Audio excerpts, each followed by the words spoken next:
Hello दोस्तों, मेरा नाम खुशीराम चौधरी है। आज से 4 महीने पहले मैंने यहाँ से मानस हेयर क्लिनिक से हेयर ट्रांसप्लांट कराया है। 4 महीने पहले मेरे बिल्कुल बाल नहीं थे, आगे का पूरा ये एरिया जो आप देख रहे हो बिल्कुल खाली था।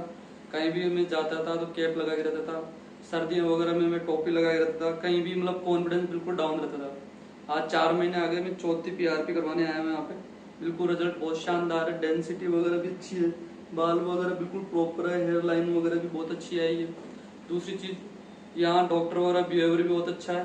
दूसरी चीज आप भी अगर आप ऐसा कॉन्फिडेंस चाहते हो या बालों को लेके परेशान हो तो मानस हेयर क्लिनिक से ट्रांसप्लांट करा सकते हैं। रिजल्ट बहुत अच्छा है और एक्सपीरियंस भी काफी पुराना एक्सपीरियंस है इनको। एक्सपीरियंस डॉक्टर के थ्रू यहाँ फैसिलिटी मिलती है सारी।